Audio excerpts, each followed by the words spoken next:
పిల్లలారా, ఈ ఉదయకాల సమయంలో ప్రభుయేసుక్రీస్తు నామములో మరొకసారి మీ అందరికీ శుభములు మరి వందనాలు తెలియజేస్తున్నాను. Sound increase. ఈ ఉదయం మరొకసారి ప్రభువు తన వధువుని దీవించును గాక. నువ్వైన వధువేనా? నువ్వైన వాక్యమేనా? నువ్వైన భాగమేనా? ఆమేన్. ఒకవేళ నువ్వు ఆయన భాగమైతే, ఆయన వాక్యమైతే, ఆయన వధువు అయితే ఈరోజు తప్పకుండా నువ్వు దీవించబడే వెళ్తావు ఇక్కడ నుండి. మనం ఆచారముగాను సాంప్రదాయముగాను ఆయనను ఆరాధించడానికి ఇక్కడికి రాలేదు. మనం ఇక్కడికి వచ్చింది ఆయనను ఆత్మతో సత్యముతో ఆరాధించడానికి. Amen, hallelujah. We love him. మనం ఆయనను ప్రేమిస్తున్నాం. మనం ఎంతమంది యేసును ప్రేమిస్తున్నారు? Do you really love him? మీరు నిజంగా ఆయనను ప్రేమిస్తున్నారా? ఆమేన్, హల్లెలూయా. ఆయన లేకుండా మీరు బతకగలరా? వినబడతలే నాకు. ఆయన లేకుండా మీరు జీవించగలరా? ఆయన లేకుండా మీరు బ్రతకగలరా? ప్రాఫెట్ బ్రెన్హామ్ గారు అంటారు, నిజమైన ప్రేమ ఏంటో తెలుసా? నిజమైన ప్రేమ ఏంటో తెలుసా? నువ్వు ఎవరినైతే ప్రేమిస్తున్నావో వారు లేకుండా నేను బతకలేను అనడమే నిజమైన ప్రేమ. ప్రైజ్ ది లార్డ్, హల్లెలూయా. భార్య భర్తల మధ్యలో కూడా అదే ప్రేమ ఉండాలి. నా భార్య లేకుండా నేను బ్రతకలేను, నా భర్త లేకుండా నేను బ్రతకలేను అన్న ప్రేమ ఉండడమే నిజమైన ప్రేమ. ఆమేన్. అదేవిధంగా యేసు లేకుండా నేను బ్రతకలేను. ఆయన నా ఊపిరై ఉన్నాడు, ఆయన నా సర్వస్వమై ఉన్నాడు. ఆయన లేని జీవితము ఒక్క క్షణము కూడా నేను ఆలోచించలేను. ఒక క్షణము కూడా నేను ఆయన లేని జీవితాన్ని ఆలోచించలేను అనడమే నిజమైన ప్రేమ అయి ఉన్నది. మీకు విషయం తెలుసా? యేసుక్రీస్తు కూడా మనం లేకుండా జీవించలేడు. ఎంతమంది తెలుసా విషయం? మనం లేకుండా, వధువు లేకుండా యేసుక్రీస్తు జీవించలేడు. ఆయన భార్య లేకుండా ఆయన జీవించలేడు. ఆయన పెళ్లి కుమార్తె, ఆయన భార్య, ఆయన భాగం లేకుండా ఆయన జీవించలేడు. అందుకే కదా ఆయన మన కొరకు రక్తం కార్చింది అక్కడ. అందుకే కదా ఆయన తను తాను మన కొరకు అర్పించుకున్నది. చూడండి, ఆయన తండ్రి కొరకు సమర్పించుకోలేదు, తన వధువు కొరకు సమర్పించుకున్నాడు. తన పెళ్లి కుమార్తె కొరకు సమర్పించుకున్నాడు. తన భార్యను ఎంత ప్రేమిస్తున్నాడో చూపించడానికే ఆయన వచ్చాడు అక్కడ. అంతేకాదు, మనం లేకుండా ఆయన బ్రతకలేడు గనుకనే ఆయన నిత్య జీవములో ఉండి మన మరణంలో ఉంటే దాన్ని ఆయన భరించలేకపోయాడు. ఆయన హల్లెలూయా. మనము ఆయన నిత్య జీవంలో ఉండి మనము మరణంలో ఉంటే ఆయన భరించలేకపోయాడు. ఆయన వెలుగులో ఉండి మనం చీకట్లో ఉంటే ఆయన భరించలేకపోయాడు. అందుకే ఆయన మనల్ని ఏం చేశాడంటే, మన కోసం ఆయన మరణపు ఆకారము కలిగిన శరీరంలోనికి వచ్చి సిలువలో మన కొరకు మరణించడం ద్వారా ఆయన ఏం చూపించాడు అంటే, నీవు లేకుండా నేను బ్రతకలేను, నేను లేకుండా నువ్వు బ్రతకలేవు అనే ప్రేమను ఆయన అక్కడ వ్యక్తపరిచాడు. సో వితౌట్ జీసస్, యేసు లేకుండా ఈరోజు ఏర్పాట్లో ఉన్నవాళ్ళు, ఎన్నికలో ఉన్నవాళ్ళు బ్రతకలేరు. అదే సమయంలో ఏర్పాట్లో ఉన్నవారు, ఎన్నికలో ఉన్నవారు లేకుండా యేసు బ్రతకలేడు. ప్రాఫెట్ చెప్పినట్టు ఇది మరణము కూడా వేరు చేయలేని బంధం ఇది. Is it right? అవునా అండి? ఆదామవ్వల బంధాన్ని మరణం వేరు చేసిందా? ముందు అవ్వ మరణంలోనికి పోయింది. అవునా? అవునా? దేవుడు చేయవద్దన్న ఆ క్రియను చేసి ఆమె నిత్య జీవాన్ని కోల్పోయి మరణంలోనికి వెళ్ళింది. అవునా? అవునా? వినపడతలే నాకు. అది నిజమైతే ఆమెను చెప్పండి. నేను అవునా అని అడిగినప్పుడు అది నిజమైతే ఆమెను చెప్పండి మీరు. మరి ఆదాము ఊరుకున్నాడా? ఏం చేశాడు ఆమె కోసం? ఆమె కోసము నిత్య జీవాన్ని విడిచిపెట్టి మరణములోనికి వెళ్ళాడు ఆయన. అందుకే బైబిల్ ఏమంటుందంటే, అవ్వ మోసపరచబడ్డది కానీ ఆదాము మోసపరచబడలేదు. ఆమేన్, హల్లెలూయా. ఆదాము కావాలనే దేవుడు చేయవద్దన్న ఆ పాపమును ఆయన చేశాడు అక్కడ. వింటున్నారా? దేవుడి ఆజ్ఞను కావాలనే దాటాడు. ఎందుకు? మరణము సైతము ఆదామవ్వలను వేరు చేయలేదు కనుక. మరి అది నిజంగా ఈరోజు క్రీస్తుకు ఆయన వధువుకు సాదృశ్యంగా లేదా? మరణము సైతము క్రీస్తు నుండి మనల్ని వేరు చేయగలిగిందా? పౌలు గారు అంటలేడా దేవుని ప్రేమ నుండి మనల్ని ఎడబాపేది ఏదైనా ఉన్నదా అంటున్నాడా? చెప్పాలా నాకు? దేవుని ప్రేమ నుండి మనల్ని వేరు చేసేది ఎడబాపేది ఏదైనా ఉన్నదా? మరణము కూడా లేదంటున్నాడు ఆయన. ఎందుకు ఆ మాట అంటున్నాడంటే మనం నిజంగా ఆయన నుండి వేరవడం ఆయన భరించలేకపోయాడు. అందుకే ఆయన శరీరధారే వచ్చి మన కొరకు రక్తమును కార్చి మన పెళ్లి కుమారుడు మన కొరకు చనిపోయి తన పెళ్లి కుమార్తెను రక్షించుకున్నాడు ఆయన. మరి ఆయన మన గురించి అంత ఆలోచిస్తే ఇప్పుడు మనం ఎంత ఆలోచించాలి? ఆయన లేకుండా నువ్వు బతకగలవా? ఆయన లేకుండా మనం బతకగలమా?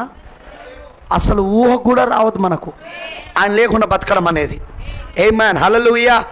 మరి ప్రేమైన దేవుని పిల్లలారా, నిజంగా ఈరోజు మనం దేవుని యొక్క వాక్యములో చెప్పినట్లుగా మనం నిజంగా ఆయనలో భాగమై ఉన్నాం. ఆయన ఈరోజు మనలో భాగమై ఉన్నాడు. మీరు నా యందును నేను మీ యందును ఉన్నామని ఆ దినమని మీరు తెలుసుకుందని అన్నాడు. ఆ దినమే ఈ దినమై ఉన్నది, ఈ చివరి దినమై ఉన్నది. ఎందుకంటే ముద్రలు తెరవబడింది, మనం ఆయన యందు ఉన్నామని మనకు అర్థమైంది. ముద్రలు తెరవబడడం వలన ఏమర్థమైంది మనకు? జగదు పునాది వేయబడక మునుపు, లోక పునాదులు వేయబడక మునుపు ప్రేమ చేత క్రీస్తులో మనం ఏర్పరచబడ్డామా? పౌలు గారు ఆ మాట చెప్పాడా? కానీ ఆ మాట ఎప్పుడు రుజువు చేయబడిందంటే ముద్రలు తెరవబడినప్పుడు. when God opened the seals, దేవుడు ఎప్పుడైతే ముద్రలు తెరిచాడో, దేవుడు ఎప్పుడైతే ఆ చిన్న పుస్తకాన్ని తెరిచాడో, ఆయన ఎవరిని ఏర్పరచుకున్నాడో అక్కడ ఆయన బయలుపరిచాడు ఆయన. కాబట్టి మనము ఆయన యందు ఉన్నామని బయటపడింది అక్కడ. ఇప్పుడు అందుకే ఆ పుస్తకాన్ని మనం తినడం ద్వారా, ప్రకటన 10లో యోహాను తింటున్నాడు ఆ పుస్తకాన్ని. కాబట్టి ఈరోజు ఈ యోహాను కూడా తింటాడా? ఆమేన్. సో ఇప్పుడు యోహాను తింటాడు. ఇప్పుడు యోహాను తినడం ద్వారా ఏం జరుగుతుంది? ఇప్పుడు ఆయన మన యందు ఉన్నాడని, మనం ఆయన యందు ఉన్నామని, ఆయన ముద్రలు తెరవబడడం ద్వారా మనం ఆయన యందు ఉన్నామని, ఇప్పుడు ఆ పుస్తకాన్ని మనం తినడం ద్వారా ఇప్పుడు ఆయన మన యందు ఉన్నాడని ఆ దినమని మీరు తెలుసుకుందరని చెప్పిన దినమే ఈ దినమై ఉన్నది. So how many people are really blessed by opening of the seals? ముద్రలు తెరవబడడం ద్వారా ఎంతమంది నిజంగా నిజంగా నిజంగా దీవించబడ్డారు? నేనైతే చాలా దీవించబడ్డా. నేను ఎందుకు దీవించబడ్డాను తెలుసా? ఇప్పుడు దేవుని మనస్సులో ఒక్క రహస్యం కూడా లేదు. There is no secret. ఆయన తన వధువుకి అన్ని బోధించేశాడు, అన్ని తెలియజేసేశాడు. హల్లెలూయా. 7వ దూత పలుకు దినములలో అతడు బూర ఊదబోచుండగా దేవుడు తన దాసులకు ప్రవక్తలకు తెలిపిన స్వార్థ ప్రకారము దేవుని మర్మమంతయు సమాప్తమైపోయింది. The mystery of God is finished. ప్రకటన 10వ ప్రకారం ఆమేన్. దేవుని మర్మము 7 ముద్రలై ఉన్నవి. ఆ 7 ముద్రలు తెరవబడడం ద్వారా ఇప్పుడు బైబిల్లో ఉన్న మర్మాలని బయటకు వచ్చేసినాయి. ఆమేన్, హల్లెలూయా. కానీ విచిత్రం ఏంటంటే ఈ 7 ముద్రలు తెరవబడిన తర్వాత బైబిల్లో నాకు ఎవ్వరి వేరే పాత్రలు కనబడతలేవు. బైబిల్లో ఉన్న పాత్రల్లో అంతా నేనే కనబడుతున్నా.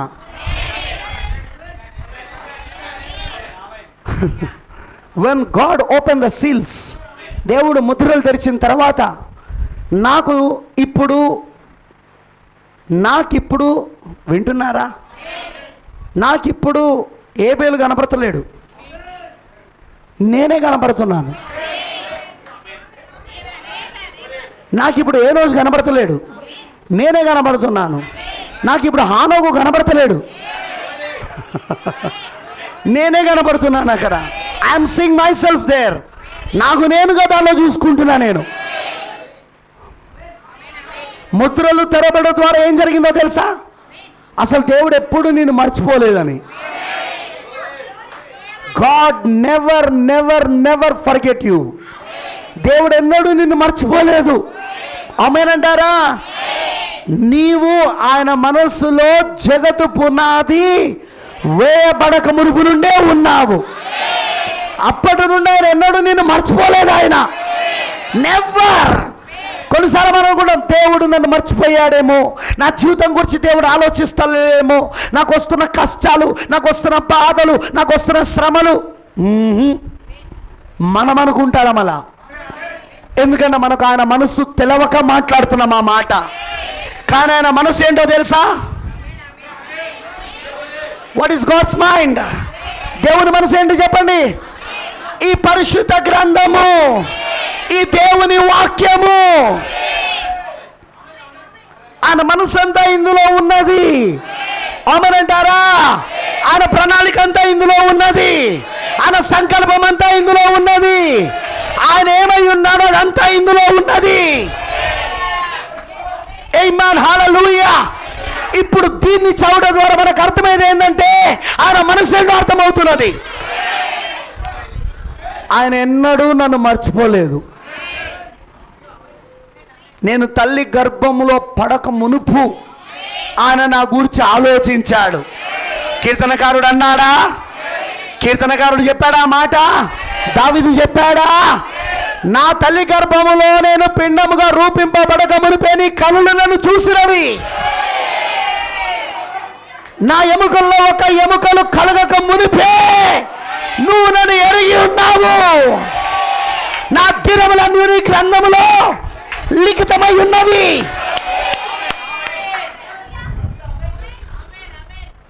6000 సంవత్సరాలండి ఇప్పుడు ఆదాం మొదలుకొని. కానీ 6000 సంవత్సరాల నుండి దేవుడు నన్ను మర్చిపోలేదు. గాడ్ నెవర్ ఫర్గాటన్ మీ. నన్ను మర్చిపోలేదు ఆయన ఎన్నడూ కూడా. ఎందుకన్నా నన్ను మర్చిపోలేదో తెలుసా? ఆయన మనసులో ఉన్నది నేను తప్ప ఇంకెవరు లేరుగా. నేనే ఉన్నాను ఆయన మనసులా. ఇక్కడ నేను అంటే వ్యక్తిగతంగా నేను ఒక్కనని మాట్లాడతలేను. నేను వధువుల గురించి మాట్లాడుతున్నాను. మీరుంటే మీరు కూడా అనుకోండి నేనున్నానని. నేనున్నాను అందులో. అయితే వధువు ఉన్నది ఆయన మనసు లోపట. సో జీసస్ యేసు ఎన్నడూ కూడా మర్చిపోలేదు ఆయన వధువుని. బ్రతబాడమంటాడు ఆదాము ఉన్నప్పుడు నేనున్నాను అక్కడ. ఎంతమంది చదివారు మెసేజ్లా? ఆదాము అక్కడ ఏదోని తోటలో ఉన్నప్పుడు నేనున్నాను అక్కడ. I am there. ఎందుకంటే అక్కడ క్రీస్తున్నాడంటే నువ్వు ఉన్నావు అక్కడ. జీవవృక్షం ఎవరండి? అక్కడ ఏదోని తోటలో జీవవృక్షం ఎవరండి? ప్రభువైన యేసుక్రీస్తు కాదా? ఎందుకంటే ప్రపంచంలో ఒకే ఒక నిత్య జీవం ఉన్నది. ఆయనే ప్రభువైన యేసుక్రీస్తు. ఆయనే జీవాహారమై ఉన్నాడు. ఏదోని తోటలో ఆయన ఉన్నాడా? మరి ఇప్పుడు నువ్వు నేను ఉన్నామా? ఉన్నాం. ఆమేన్. దేవుని గొప్ప ప్రణాళికలో మనం చూడగలుగుతుంది ఏంటంటే మనల్ని ఎప్పుడైనా మర్చిపోలేదు. ముద్రలు తెరడం ద్వారా మనకు అర్థమైంది ఏంటంటే దేవుడు ఎన్నడూ మనల్ని, దేవుడికి ఓ విధంగా చెప్పాలంటే దేవునికి ఒక బలహీనత ఉంది. కానీ ఆ బలహీనతనే ఆయన బలం. ఏమిటి ఆ బలహీనత అంటే ఆయన తన వధువుని మర్చిపోలేడు.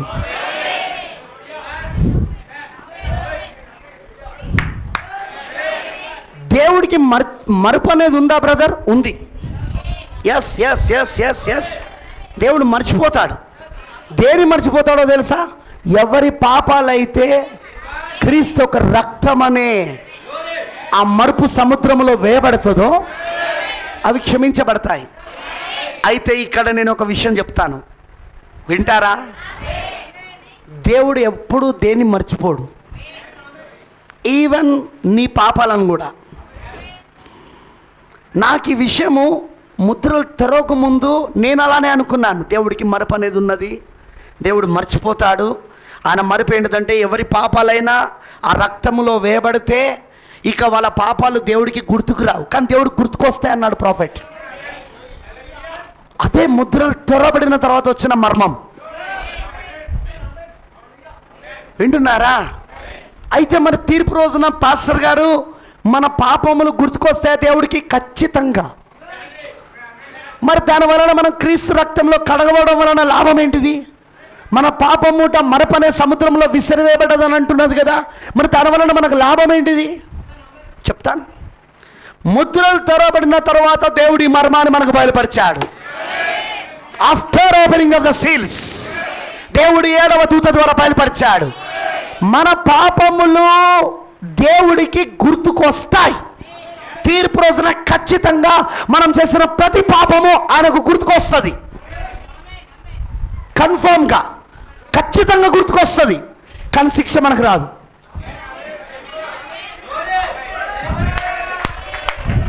Are you catching the revolution? ప్రత్యక్షతను మీరు పంచుకుంటున్నారా? శిక్ష మనకు రాదు. అదేంటిది పాస్టర్ గారు?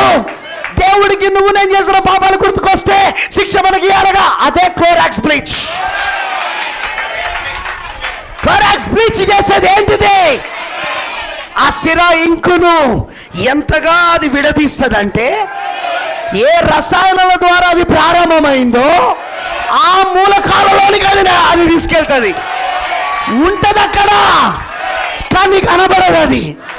అలానే పాపము అనే మూట తీసుకొని క్రీస్తు రక్తం అనే క్లోరాక్స్ బ్లీచ్ లో వేసినప్పుడు ఆ రక్తం ఎంతగా పాప మూటను విడగొడుతుందంటే, దీనికి మూల కారకుడైన అపవాది, వీటన్నిటికీ మూల కారకుడైన అపవాది పైకి వెళ్ళిపోతుంది అది. అప్పుడు నువ్వెలా నిలబడతావు తెలుసా? ఆయన ముందట అసలు నువ్వు పాపమే చెయ్యలేదు. You have never done any sin. అసలు నువ్వు పాపమే చెయ్యలేదు అనే నీతిమంతుడు గారు వాడ ముందు నిలబడతావు.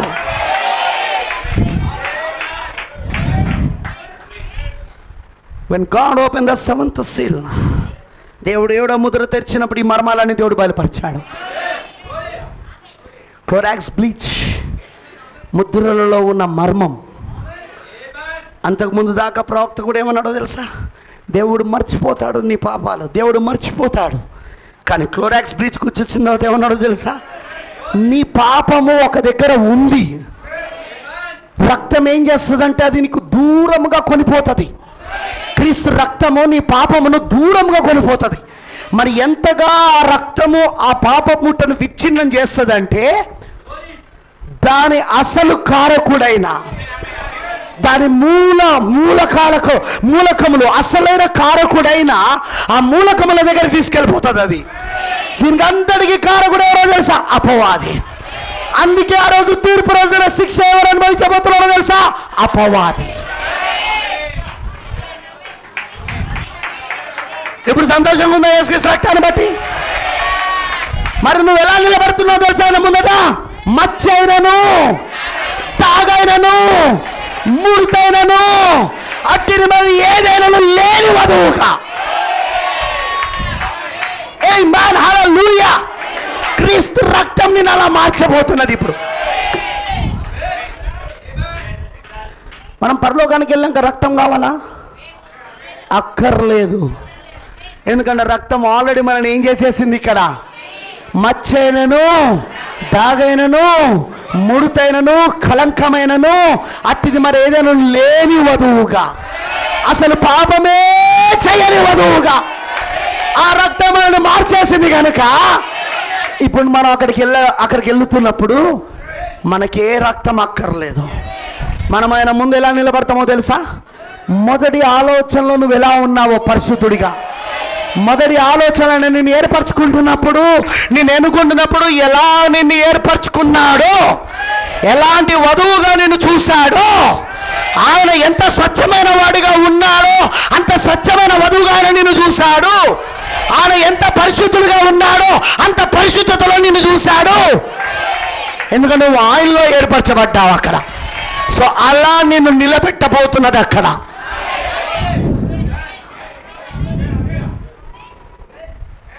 That is the seals. అది ముద్రలు. Amen, hallelujah. So are you happy? మీకు ఇప్పుడు సంతోషంగా ఉందా? నేను దేవుని ఎవరు ఎలా కనబడుతున్నాను తెలుసా? అసలు పాపమే చేయను వాడిగా. పాపమే. ఎందుకు? నా పాపం మూట ఎక్కడ విసిరేపడింది? క్రీస్తు రక్తములో. ఆ క్రీస్తు రక్తం ఏమై ఉన్నది? Clorox bleach. బ్లీచ్ ఏం చేస్తుంది?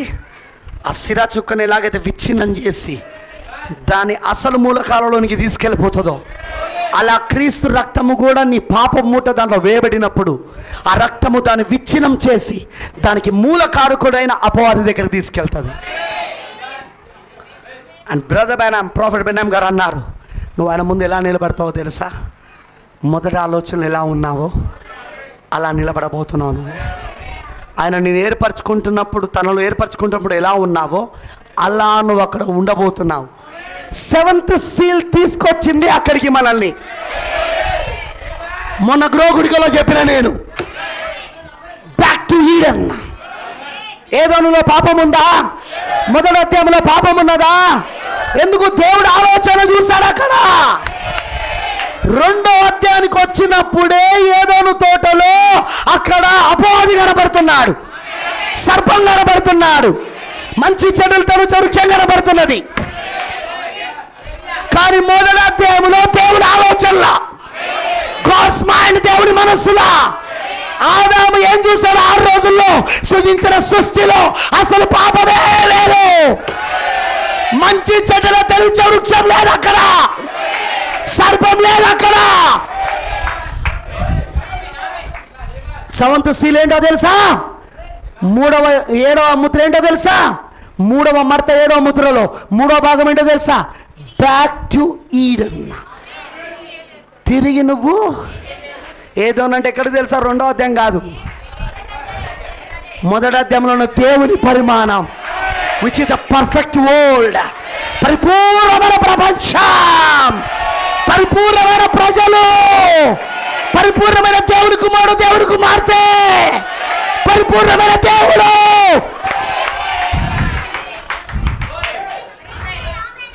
సెవెంత్ సీల్, 7వ ముద్ర మనల్ని అక్కడ తీసుకెళ్తా ఉన్నది. ఇప్పుడు ఎవడైతే 7వ ముద్ర తెరవబడలేదు అంటున్నాడో వాడు తిరిగి ఏదోని తోటకు వెళ్ళలేడు వాడు. ఆమెనంటారా? ఎందుకంటే 7th seal is the coming of the lord. 7వ ముద్రనే ప్రభు యొక్క రాకడా. ప్రకటన 10లో ప్రభు వచ్చాడా? చేతిలో బలిష్ఠుడైన దూతగా, చేతిలో విప్పబడిన పుస్తకాన్ని పట్టుకొని ఒక కాలు ఒక పాదము సముద్రము మీద, ఒక పాదము భూమి మీద మోపుతూ 7 ఉరుముల గర్జనతో దిగొచ్చాడా? 1963లో జరిగిందా? It's a coming of the lord. అది ప్రభువుకు రాకడై ఉన్నది అది. ఆమేన్, ఆమేన్, ఆమేన్. 7th seal is the coming of the lord. 7వ ముద్ర అన్నది ప్రభువుకు రాకడై ఉన్నది అది.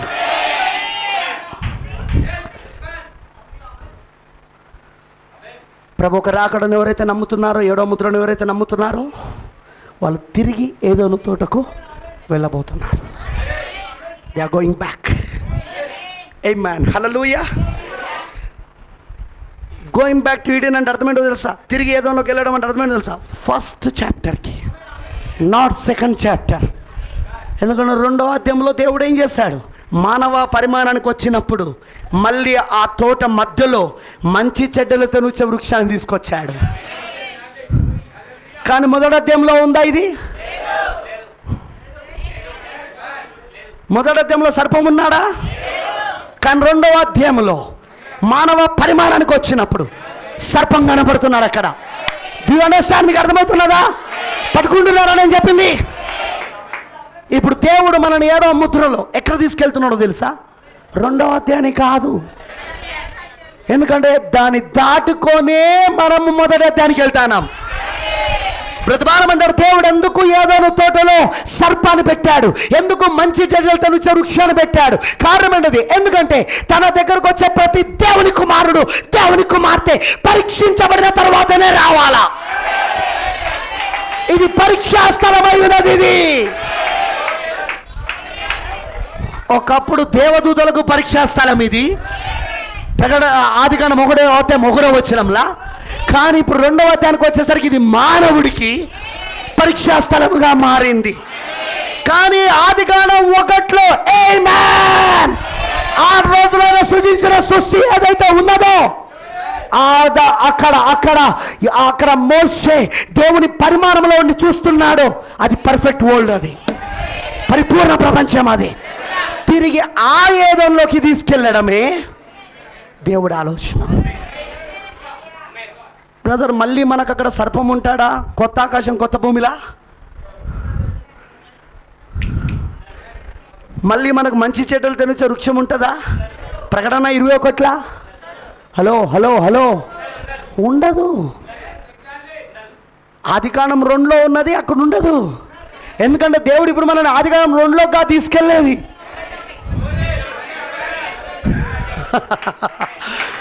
దేవుడు మీ కళ్ళు తెరిచి దీన్ని చూపించును గాక. Amen amen. I love him. నేను అందుకే నన్ను ప్రేమిస్తూ ఉన్నాను. అతి త్వరలో అక్కడికి వెళ్ళాలని ఆశిస్తూ ఉన్నాను. ఎందుకంటే అక్కడ అపవాదం ఉన్నాడు. ఇక ఆల్రెడీ వాడిని ఇక్కడ జయించే వెళ్తాను అక్కడికి. గుర్తుందా నేను చెప్పిన మెసేజ్? ఫస్ట్ ఇప్పుడు మనం పోరాటంలో ఉన్నాం. మళ్ళీ పరలోకానికి వెళ్ళేమే చేస్తాం, మళ్ళీ అక్కడ యుద్ధమే చేస్తాం. వాడిని పడగొడతాం అక్కడి నుండి. వానికి ఇక పరలోకంలో స్థలం లేకుండా చేస్తాం. మళ్ళీ వాడు కింద పడిన తర్వాత మళ్ళీ వాడిని ఏం చేస్తాం? ఇక్కడికి వచ్చి ఇక్కడ కూడా వాడిని ఓడించి ఇక్కడ కూడా వాడికి స్థలం లేకుండా చేసేస్తామని బంధించేస్తాం. మనం 1000 ఏళ్ళు క్రీస్తు రాజ్యాన్ని స్థాపిస్తాం. ఇక్కడ మనం 1000 ఏళ్ళ తర్వాత లాస్ట్ అండ్ ఫైనల్ బ్యాటిల్. ఇక చివరి యుద్ధం అంతా చేస్తాం మనం. అదే గోగుమాగో యుద్ధం. ఇక దానితో వాని చాప్టర్ 1 అధ్యాయం ముగించబడుతుంది. ఇక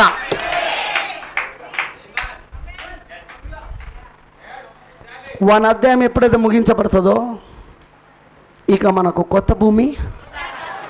మళ్ళీ ఆదికాండం 1లో మోషే ఏదైతే దేవుని పరిమాణంలో చూశాడో 6 రోజులలో సృజించబడిన దానిని తిరిగి అక్కడికి మనం వెళ్ళబోతున్నాం. ఇక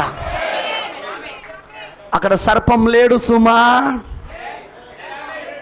అక్కడ దేవుని కుమారుడు, దేవుని కుమార్తె పలుకబడిన మాట ద్వారా సృజించబడింది. 2వ అధ్యాయంలో మట్టితో తయారు చేయబడ్డాడు. కానీ అక్కడ కాదు. దేవుడి పరిమాణంలో మానవుడు పర్ఫెక్ట్గా ఉన్నాడు. అక్కడ పరిపూర్ణంగా ఉన్నాడు. అక్కడ పరిపూర్ణమైన ప్రపంచంలో, పరిపూర్ణమైన సృష్టిలో, పరిపూర్ణమైన తండ్రి దగ్గర పరిపూర్ణమైన దేవుని కుమారులు, దేవుని కుమార్తెలు ఉండబోతున్నారు. Back to Eden. ఇక్కడ ఏదనంటే 2వ అధ్యాయం కాదు, ఆదికాండం 2 కాదు, దాంట్లో నుండే మనం వస్తాం. 2వ అధ్యాయం నుండే వస్తాం. కానీ ఏదైతే మోషే చూశాడో ఆదికాండం 1లో ఏదైతే దేవుడి పరిమాణంలో చూశాడో పలుకబడిన మాట ద్వారా సూచించబడింది, అందులోనికి మనం వెళ్ళబోతున్నాము. అక్కడ దేవుని కుమారుడు, దేవుని కుమార్తె పలుకబడిన మాట ద్వారా సృష్టిని స్వాధీనంలో ఉంచుకున్నారు, సృష్టిని ఏలారు. ఆ స్థితికి మనం వెళ్ళబోతున్నాం. మనం ఓ దేవుడికి మహిమ కలుగును గాక. హల్లెలూయా. దేవుడు ముద్రలు తెరిచినందుకు సంతోషంగా లేదా ఇప్పుడు? What a wonderful revolutions. ఎంత అద్భుతమైన ప్రత్యక్షతలు దేవుడు ఇస్తున్నాడు మనకు. వా వా వా హల్లెలూయా. సో ఇప్పుడు 7వ ముద్ర మనకు అవసరమా? 7వ ముద్ర నా ముద్ర. ప్రభు ఒక రాకడ. He's coming to his family. పోయిన వారం చెప్పానుగా గృహకుడికల ప్రకటన 10లో ఆయన ఏం చేస్తున్నాడట? తన కుటుంబం దగ్గరకు వస్తున్నాడు. ప్రవక్త ఆయన కుటుంబం అయి ఉన్నాడు. మరి యోహాను ఫ్యామిలీ ఆల్బమ్ క్రీస్తు వధువు, క్రీస్తు భార్య. యోహాన్ అక్కడ ఆయన కుటుంబమై ఉన్నది. ఎవరి దగ్గరకు వస్తున్నాడు ఆయన? ఇప్పుడు తన కుటుంబం దగ్గరకు వస్తున్నాడు. గ్లోరీ! నిజంగా ఇప్పుడు ఆయన ఎలోహిముగా ఉన్నాడా? నేను ఒక మాట చదవకూడుతున్నాను మిమ్మల్ని కూర్చోబెట్టే ముందు. ఒక వాక్యం చెప్పాను. ఈరోజు నేను డానియల్ 70 వీక్స్కి వెళ్తలేను, వచ్చేవారని చెప్తాను. ఎందుకంటే దానికి కొంచెం లెక్కలు చెప్పాలని నేను అవి అన్నీ నేను ఇంకా మీకు బోధిస్తాను. ఓకే, ఆదికాండంలో వి విల్ టేక్ ఆదికాండం 18వ అధ్యాయం చూద్దాం. ఎందుకంటే ఆదికాండం 18లో ప్రకటన 10లో జరుగుతున్నది. ఆదికాండం 18 ఇక్కడ అబ్రహాంకైతే అక్కడ విలియం మ్యారన్ బ్రెన్హామ్కి. ఆమేన్, ఆమేన్. ఓకే, ఆదికాండం 18 ఒకటో వచనం చదువుదాం పరిశుద్ధ గ్రంథంలో నుండి. మరియు మామ్రే దగ్గర ఉన్న సింధూర వనములో అబ్రహాము ఎండవేళ గుడారపు ద్వారమందు కూర్చొని ఉన్నప్పుడు యెహోవా అతనికి కనబడెను. అతడు కనులెత్తి చూచినప్పుడు 3 మనుష్యులు అతని ఎదుట నిలబడి ఉండరి. అతడు వారిని చూచి గుడారపు వాకిట నుండి వారిని ఎదుర్కొనుటకు పరిగెత్తి నేలమట్టుకు వంగి, ప్రభువా. తెలుగు బైబిల్లో ఇంటర్ప్రిటేషన్ తర్జుమా ప్రభువా అని ఉంది. But if you go to original Hebrew Bible, నువ్వు అసలైన హెబ్రూ బైబిల్లోనికి వెళ్ళినావు అనుకో. ఎందుకంటే పాత నిబంధన మొత్తము ఆదిమ హెబ్రీ భాషలో రాయబడింది, కొత్త నిబంధన అంతా గ్రీకు భాషలో రాయబడింది. ఓకేనా? తెలుసుగా మీకు? ముందే ఉంటుంది అది, పాత నిబంధన ముందే ఉంటుంది. ఇది ఆదిమ హెబ్రీ భాషాంతరంలో నుండి చేయబడింది. హెబ్రీ భాషలోకి వెళ్తే బ్రదర్ బ్యానమ్ అంటాడు, హెబ్రీ భాషలోకి వెళ్తే అక్కడ అబ్రహాము ప్రభువుని ప్రభువా అని పిలవలేదు. అక్కడ దేవుణ్ణి ఏమని పిలిచాడంటే ఎల్ ఎలా ఎలోహిం అన్నాడు. ఎల్ ఎలా ఎలోహిం, ఎలోహిం అని పిలిచాడు. ఎలోహిం, నీ కటాక్షం నా మీద నున్నేడలా ఇప్పుడు నీ దాసిని దాటిపోవద్దు, నేను కొంచెం నీళ్లు తెప్పించేదను, దయచేసి కాలు కడుక్కొని ఈ చెట్టు క్రింద అలసట తీర్చుకున్నది, కొంచెం ఆహారము తెచ్చేదను, మీ ప్రాణములను బలపరుచుకున్నది, తర్వాత మీరు వెళ్ళవచ్చు. ఇందు నిమిత్తము కదా మీ దాసుని యొద్దకు వచ్చితిరా నేను. వారు నీవు చెప్పినట్లు చేయమనగా అబ్రహాము గుడారములోనున్న శారా యొద్దకు త్వరగా వెళ్ళి, నువ్వు త్వరపడి 3 మానికల మెత్తని పిండి తెచ్చి పిసికి రొట్టెలు చేయమని చెప్పాను. మరి అబ్రహాము పశువుల మందకు పరిగెత్తి ఒక మంచి లేత దూడను తెచ్చి ఒక పనివానికి అప్పగించాను. వాడు దాన్ని త్వరగా సిద్ధపరిచాను. తర్వాత అతడు వెన్నను పాలును తాను సిద్ధం చేయించిన దూడను తెచ్చి వారి ఎదుట పెట్టి వారి భోజనం చేయించుండగా వారి యొద్ద ఆ చెట్టు క్రింద నిలుచుండెను. వారు అతనితో, నీ భార్య అయిన శారా ఎక్కడున్నదని అడగగా అతడు, అదిగో గుడారంలో ఉన్నదని చెప్పాను. అందుకు ఆయన, మీదడికి ఈ కాలమున నీ యొద్దకు నిశ్చయముగా మరల వచ్చేదను. వచ్చేదము కాదు, సింగిల్, ఏకవచనం. వచ్చేదను. అప్పుడు నీ భార్య అయిన శారాకు ఒక కుమారుడు కలుగునని చెప్పాను. శారా ఆయన వెనుక నుండిన గుడారపు ఆయన. గమనించారా మీరు? ఇప్పుడు ఎవరు మాట్లాడుతున్నారంటే ఎలోహిం మాట్లాడుతున్నాడు. శారా ఆయన వెనుక నుండిన గుడారపు ద్వారమందు వినుచుండెను. అబ్రహామును శారాయును బహుకాలం గడిచిన వృద్ధులై ఉండేది. స్త్రీ ధర్మము శారాకు నిలిచిపోయిన గనక శారా, నేను బలము ఉదికిన దానైన తర్వాత నాకు సుఖము కలుగునా? నా యజమానుడును వృద్ధుడై ఉన్నాడు కదా అని తనలో నవ్వుకొనెను. అందులో యెహోవా అబ్రహాముతో, వృద్ధురాలైన నేను నిశ్చయంగా ప్రసవించేదనా అని శారా నవ్వనేలా? చూడండి, ఇక్కడ 3 మాట్లాడతలేరు. యెహోవా మాట్లాడుతున్నాడు, ఆయన మాట్లాడుతున్నాడు, ఎలోహిం మాట్లాడుతున్నాడు. ఎందుకంటే అక్కడ బైబిల్ ఏముందంటే అప్పుడు యెహోవా అబ్రహాముతో అంటున్నాడు. అంతటా యెహోవా అబ్రహాముతో, వృద్ధురాలని నిశ్చయంగా ప్రసవించదని శారా అని శారా నవ్వనేలా? యెహోవాకు అసాధ్యమైనది ఏదైనా ఉన్నదా? మీదడికి కాలమున నిన్నే కాలమును నీ యొద్దకు తిరిగి వచ్చేదను, అప్పుడు శారాకు కుమారుడు కలుగుననెను. శారా భయపడి నేను నవ్వలేదని చెప్పగా ఆయన అవును నీవు నవ్వితివి అనెను. ప్రభు ఈ మాటలను దీవించునుగాక. Let's pray. ప్రార్థన చేసుకుందాం. ప్రతి ఒక్కరు కూడా తలలు వంచండి. మహోన్నతుడా, సర్వోన్నతుడా, సర్వశక్తిమంతుడా, నీకు వందనాలు తండ్రి. ఓ ప్రభువా, ఈ మధ్యాహ్న కాల సమయంలో నీ వాక్యము మాకు తెరవబడుతూ ఉన్న కొలది, నీ గొప్ప ప్రణాళిక మాకు బయలుపరచబడుతూ ఉన్న కొలది, నీ పైన మాకు రోజు రోజు ప్రభువా ప్రేమ అధికమవుతున్నది. ఎప్పుడు తిరిగి ఇంటికి వచ్చేద్దామా అనే ఆలోచనలో మేము ఉండిపోయాం. ఇంటిపై ఉన్న బెంగ రోజు రోజు మాలో పెరుగుతున్నది ప్రభువా. ఓ ప్రభువా, ఈ మధ్యాహ్నము నీ కృప మా అందరికీ దయచేయి. నీ వాక్యము నీ వధువుకి తప్పక అర్థమవుతుంది. ఎందుకంటే ఇవంతా ఆమె కొరికే నువ్వు ఆలోచించి చేసింది. నీ ఆలోచనలన్నీ ఆమె కొరికే గనక ఆమెకు తప్పక ఇవి అర్థమవునట్లు నువ్వు చేస్తావు ప్రభువా. ఇక నీ పిల్లలు ఎంతమంది అవుతున్నారో, నీ వధువు ఎంతమంది అవుతున్నారో వాళ్ళందరూ తప్పకుండా వీటిని గ్రహిస్తారని నేను నమ్ముతున్నాను. ఇంకా ఎంతమంది అయితే ఈ వీడియోలు చూస్తున్నారో వాళ్ళందరూ తప్పకుండా ప్రభువా ఈ కార్యాలను పట్టుకుంటారని నమ్ముతున్నాను. ప్రభువా, నువ్వు తప్పకుండా సాయం చేయి. ఈ కార్యాలను పట్టుకునే భాగ్యము దయచేయి. ఆ గ్రహింపు శక్తిని నీ పిల్లలందరికీ ఇవ్వు.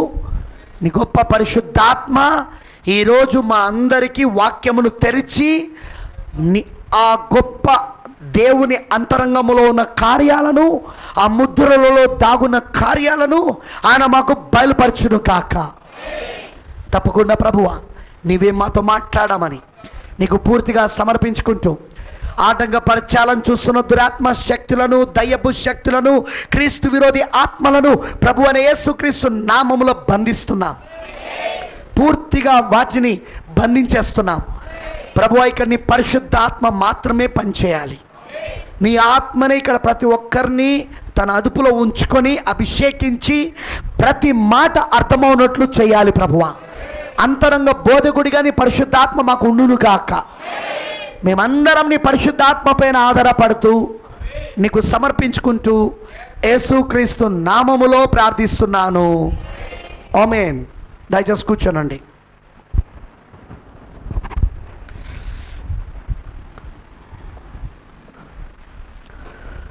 ప్రేమైన దేవుని పిల్లలారా, ఈ యొక్క మధ్యాహ్న కాల సమయంలో జాగ్రత్తగా దేవుడు వర్తమానం మీరు వినాలని నేను కోరుచున్నాను. ఈ చివరి దినములలో దేవుడు మనకు ప్రవక్తను పంపి, 7వ దూతను ఏలియాను, మోషేను పంపి నిజంగా లేఖనాలలో ఏమైతే ఈ కాలానికి సంబంధించిన ప్రవచనాలు ఉన్నాయో అవన్నిటినీ ఆ ప్రవక్త ద్వారా, ఆ ప్రవక్త పరిచర్యలో నెరవేర్పు చేసుకుంటూ దేవుడు వచ్చాడు. విసా మనకు తెలుసు, ఈ 7వ సంఘకాలం, ఈ లవదీక సంఘకాలం, ఈ లవదీక సంఘకాలము పెంతెకోస్తుతో ప్రారంభమైంది. పెంతెకోస్తు సంఘముతో ప్రారంభమైంది. ఆ తర్వాత పెంతెకోస్తు తరము ముగించబడ్డాక 1906 నుండి 1946 ఒక తరం 40 సంవత్సరాలు ముగించబడిన తర్వాత 7వ దూత ప్రకటన 10వ అధ్యాయం 7వ వచనంలో చెప్పినట్టుగా, ప్రకటన 3వ అధ్యాయం 14వ వచనంలో చెప్పినట్టుగా 7వ దూత రంగముపైకి వచ్చాడు. ఆయన విలియం మ్యారియన్ బ్రెన్హామ్ అయి ఉన్నాడు. ఆమేన్, హల్లెలూయా. మరియు 7వ దూత రంగంపైకి వచ్చి 7వ సంఘకాలమైన లవదీకియా సంఘకాలానికి ఆయన వర్తమానాన్ని తీసుకొచ్చాడు. మరి మనకు తెలుసు, సంఘకాలంలో మనం చూసాం, క్రీస్తు ఏ సంఘకాలములో కూడా ఆయన అలా మాట్లాడలేదు ఈ 7వ సంఘకాలంతో మాట్లాడినట్లు. ఎందుకంటే అసలు మనం 7 సంఘకాలను గమనిస్తే ప్రతి సంఘకాలములో నెగటివ్ ఉన్నది, పాజిటివ్ ఉన్నది. అంటే క్రీస్తుకు దేవునికి వ్యతిరేకత ఉన్నది, అలానే వారిని మెచ్చుకునే గుణలక్షణాలు కూడా ఉన్నాయి. ఎఫెసు నుండి మొదలుకొని ఫిలదెల్ఫియా వరకు ఆయన గద్దింపును ఇస్తున్నాడు.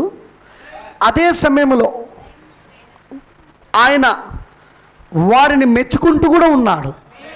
మరి సంఘకాలాలు చదవండి మీరు, ఆల్రెడీ నేను చెప్పాను దాని మీద.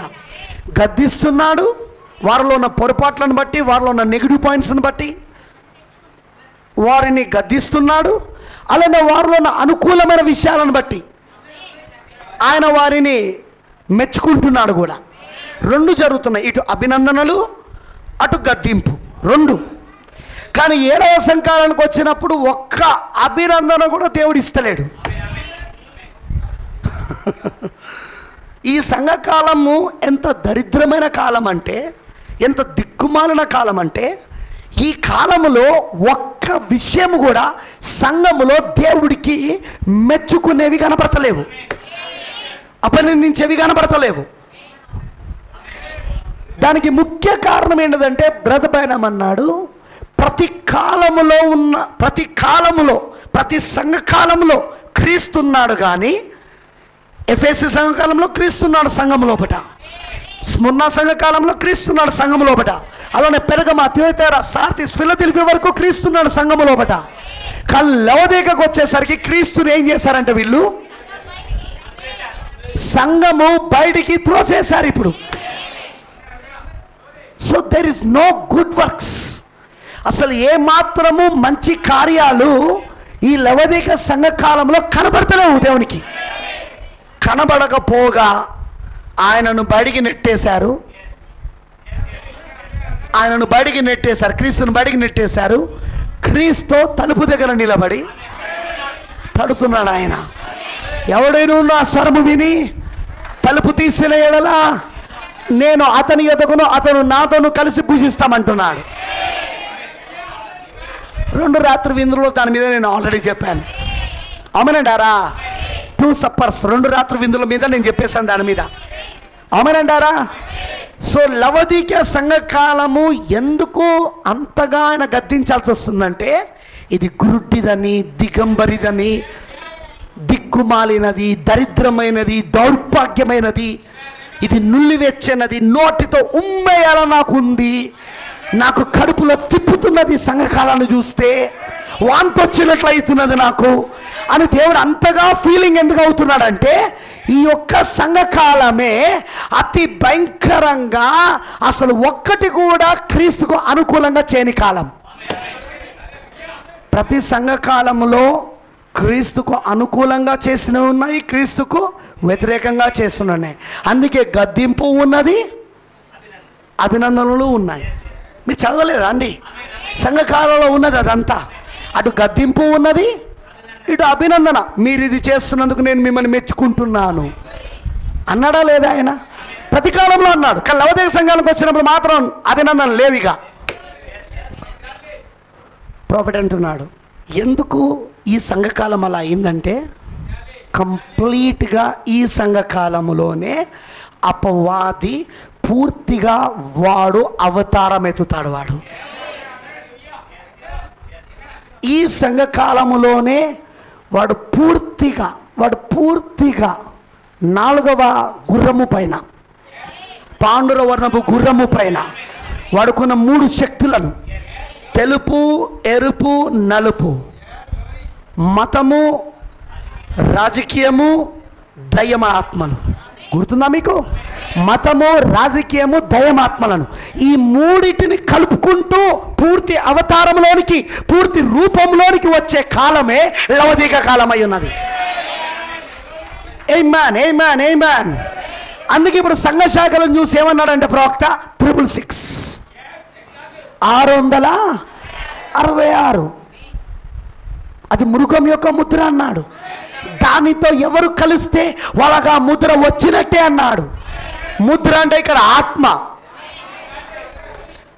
ఎలాగంటే దేవుని ముద్ర పరిశుద్ధాత్మ, అలాగనే ఇప్పుడు మృగం యొక్క ముద్ర సంఘ శాఖ ఆత్మ. వాట్ ఈస్ 666 666 ఏంటిది? ఇప్పుడు సంఘ శాఖ ఆత్మ. సంఘ శాఖ ఆత్మను పొందుకోవడమే 666 ముద్ర అయి ఉన్నది. ఈరోజు నేను కొంతమంది ఇలా చెప్పడం విన్నాను. ఏంటిదంటే, పాస్టర్ గారు మీకు తెలుసా పాస్టర్ గారు? ఏంటిది బ్రదర్? పలానా సతీష్ కుమార్ అప్పప్ప ఏం సేవ నడిపిస్తాడు పాస్టర్ గారు.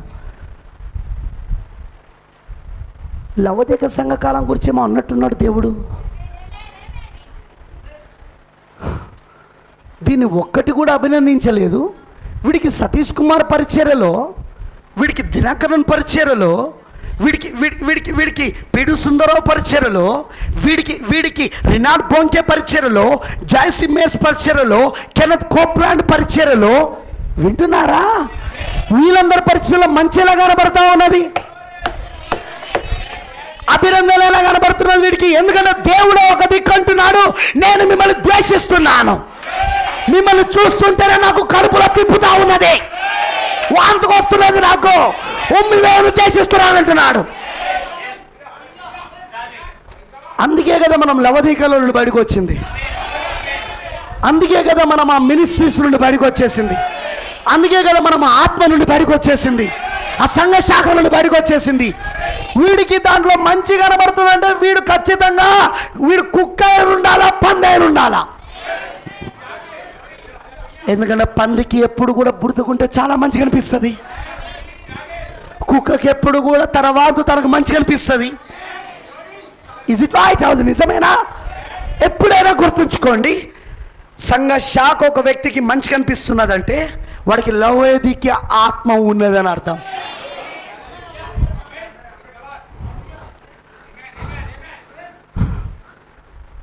ఎవడైనా అన్నాడు అనుకో, మన వధువులో లేదండి, సంఘ శాఖలో ఉన్నారు, వాళ్ళు మంచోళ్ళు, వీడికి ఖచ్చితంగా లవోదిక ఆత్మ పట్టింది. పరిశుద్ధాత్మకు బదులుగా వీడికి దురాత్మ పట్టింది. దేవుని ముద్రకు బదులుగా వీడికి మృగం యొక్క ముద్ర పట్టింది. వీడికి తెలుసుగా మీకు రెండు ముద్రలు వచ్చే కాలం ఏ కాలం? ఎఫెసీ కాలం కాదండి. దేవుని ముద్ర, మృగం యొక్క ముద్ర, రెండు ముద్రలు వచ్చే కాలం ఏ కాలము? లవోదిక సంఘ కాలము. అక్కడ ఆయన సంపూర్ణ వాక్యం అవుతాడు, ఇక్కడ అపవాది వాడు సంపూర్ణంగా వాని యొక్క వాక్యముల వాడు మారిపోతాడు. అక్కడ ఆయన క్రీస్తు వాక్యం, సంపూర్ణ వాక్యం వధువుతో ఏకమైపోతాడు, పెళ్లి కుమార్తెతో ఏకమైపోతాడు. అటు అపవాది వాని పెళ్లి కుమార్తె, వాని పెళ్లి కుమార్తె ఏంటిది? సంఘ శాఖలు, సంస్థలు. అపవాది యొక్క పెళ్లి కుమార్తెలు ఏంటిది? లూసిఫర్ యొక్క పెళ్లి కుమార్తెలు ఏంటిది? వాడికి పెళ్లి కుమార్తె లేదంటారా? ఏం చదివినావు నువ్వు బైబిల్? ఏం చదివినావు నువ్వు 7 సంఘ కాలాలు? ఏం చదివినావు నువ్వు ముద్రలు? వాడికి కూడా పెళ్లి కుమార్తె ఉన్నది. నిజ ద్రాక్షవల్లి, కారు ద్రాక్షవల్లి మొదటి సంఘంలో నుండే ఉందా లేదా? ఒకదానికోటి పెనవేసుకొని ఉన్నాయా లేవా? ఏదో నువ్వు తోటలో ఇటు మంచి చెట్టులు తెరుచే వృక్షము, అటు జీవ వృక్షము, వాటి కొమ్మలు ఒకదానికోటి పెనవేసుకొని ఉన్నాయా లేవా? ఇప్పుడు వాడికి పెళ్లి కుమార్తె లేదంటారా? వాని పెళ్లి కుమార్తె రెడీ కావట్లేదంటారా? వాని పెళ్లి కుమార్తెలో వాడు సంపూర్ణతలోనికి వాడు రాబోతలేదంటారా? చదవని ముద్రలు వస్తాడన్నాడు ప్రవక్త. ఈ సంఘ శాఖలు, ఈ సంస్థలు వాని పెళ్లి కుమార్తెగా తయారవుతున్నాయి. అవి ఇప్పుడు వాడు దానిలో పూర్తి అవతారంలోనికి రావడానికి, పూర్తి రూపంలోనికి రావడానికి ప్రపంచ సంఘముల సమాఖ్యగా వాళ్ళందరిని అందుకే ఏకం చేస్తున్నాడు. 3 years నుండి పోప్ ఫ్రాన్సిస్ ఎంత ప్రయత్నిస్తున్నాడో తెలుసా? ప్రపంచంలో ఉన్న మతాలను ఏకం చేస్తున్నాడు, ప్రపంచంలో ఉన్న సంఘాలన్నింటినీ ఏకం చేస్తున్నాడు, ప్రతి రాజకీయంలోనికి వెళ్తున్నాడు. ఏదైతే రాజకీయ జోలునికి వెళ్ళకూడదో రాజకీయ జోలులకు వెళ్తున్నాడు. అక్కడ ఎందుకు చేస్తున్నాడు ఆ పనులన్నీ? వాడు కూడా ఇప్పుడు వాని పెళ్లి కుమార్తెతో వివాహం చేసుకోవాలి. మరి అదే సమయంలో ఇటు పక్కన క్రీస్తు ఏం చేస్తున్నాడు? She is not a denomination. ఆమె ఒక సంఘ శాఖ కాదు, ఆమె మానవ పెత్తనం కింద ఉండదు. ఆమె పక్షిరాజు అయి ఉన్నది. గ్లోరీ! ఆమె పక్షిరాజు అయి ఉన్నది ఆమె. ఇప్పుడు క్రీస్తు ఏం చేస్తున్నాడు? సంపూర్ణ వాక్యముగా సంపూర్ణమైన తన పెళ్లి కుమార్తెతో ఏకమై ఆయన కూడా రూపం దాల్చుకుంటున్నాడు. మహోన్నత కళాఖండం తయారవుతున్నది. ఇప్పుడు మాస్టర్ పీస్, మహోన్నత కళాఖండం.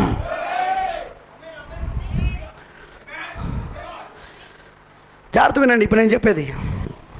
సో లవదిక సంఘకాలం, దానిలో ఏం మంచి లేదు. ఫిలదెల్ఫియా సంఘకాలంలో అయినా మంచి కనపడ్డది దేవుడికి. దానికి కారణం వాళ్ళు ఇంకా క్రీస్తుని ఉండనిచ్చారు సంఘకాలంలో.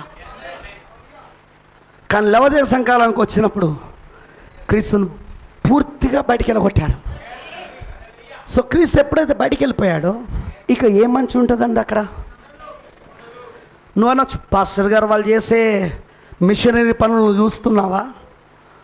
వాళ్ళు ఎంతమంది అనాథ పిల్లలను చేర్చుకుంటున్నారు, ఎన్ని ఆసుపత్రులు కడుతున్నారు, ఎన్ని కూటాలు పెడుతున్నారు, సువార్త కూటాలు. వాళ్ళు ఎంతమందికి యేసుని గురించి చెప్తున్నారు, వాళ్ళు ఎన్ని మంచి పనులు చేస్తున్నారు. ఫ్రెండ్, నువ్వు ఇంకా నీ కళ్ళ నుండి చూస్తున్నావు. మనం ఒక్కసారి ఆయన కళ్ళకి వెళ్దామా? ఆయన కనులకు లవదిక సంఘకాలం ఎలా కనబడుతున్నది? అందుకే నువ్వు గుడ్డోడు కనుకనే వాళ్ళ క్రియలన్నీ నీకు అలా కనబడతా ఉన్నాయి. గ్లోరీ, హల్లెలూయా. వాళ్ళు చేసే అనాథ ఆశ్రమాలు, వాళ్ళు పెట్టే అనాథ ఆశ్రమాలు, వాళ్ళు చదివించే చదువులు, వాళ్ళు పెట్టిన కాలేజీలు, వాళ్ళు స్థాపించిన ఆసుపత్రులు, ఇవేవి వాళ్ళను వధువుగా చెయ్యలేవు.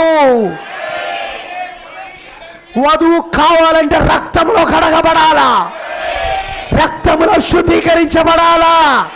అది ఎవరికి అందుబాటులో ఉన్నదంటే ఆ రక్తం కేవలం ఈ కాలంలో ఉన్న వధువుకి మాత్రమే.